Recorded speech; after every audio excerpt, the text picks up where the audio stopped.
तो दोस्तों, क्या आप भी फ़ोटोशॉप पे काम करते हैं? क्या आपको भी पासपोर्ट साइज़ फ़ोटो बनाने में प्रॉब्लम होती है? तो ये वीडियो आपके लिए है।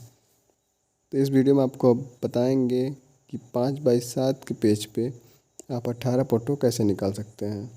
तो बने रहिए इस वीडियो के साथ। चलिए शुरू करते हैं। आप एक फ़ोटो सेलेक्ट कर लीजिए, गुड साइज़।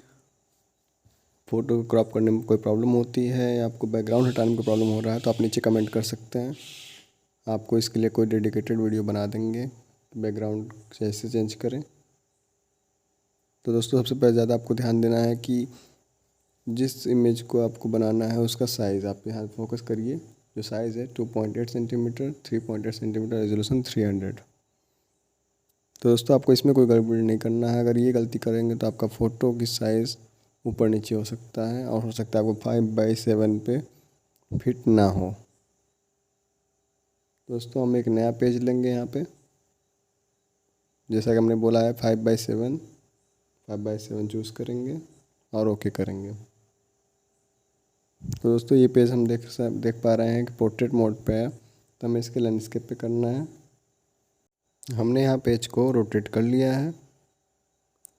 अब हमें सिलेक्टेड इमेज को मूव टूल की हेल्प से इस पेज पे मूव कराना है, न्यू पेज पे ले जाना है। जैसे हम देख पा रहे हैं गाइस कि नए पेज पे आ चुका है हमारा फ़ोटो। हम इसे कॉर्नर पे सेट करेंगे। एडिट ऑप्शन पे जाके स्ट्रोक लगाएंगे। तो स्ट्रोक यहाँ पे हम 5 पिक्सल लेंगे और कलर ब्लैक। तो गाइस, स्ट्रोक मीन्स होता है बॉर्डर। तो हमें हर फोटो पे अपने बॉर्डर ज़रूर लगाना है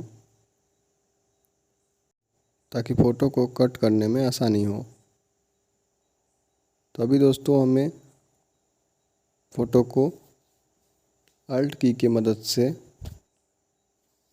कॉपी करना है।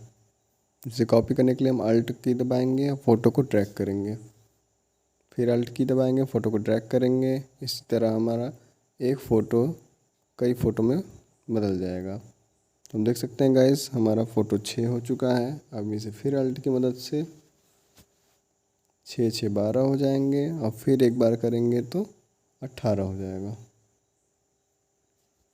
तो अब इसे हम गाइस सेट कर लेंगे। तो गाइस, आप देख सकते हैं हमने 18 फ़ोटो बना लिया है। तो दोस्तों, अगर वीडियो आपको अच्छी लगे तो वीडियो को लाइक करें, नीचे कमेंट करें, अपने दोस्तों के साथ शेयर भी करें। तो इस प्रकार आप 5x7 पेज पे 18 फ़ोटो आराम से बना सकते हैं। आपको कोई प्रॉब्लम होती है तो नीचे कमेंट करें। और बात रही इसको प्रिंट करने की, तो अगर आपको प्रिंट करने में कोई प्रॉब्लम होती है, आपको सेटिंग नहीं पता है, तो आप नीचे कमेंट करिए। हम अगला वीडियो इसी पे बनाएंगे कि इसे प्रिंट कैसे करना है। Thank you guys.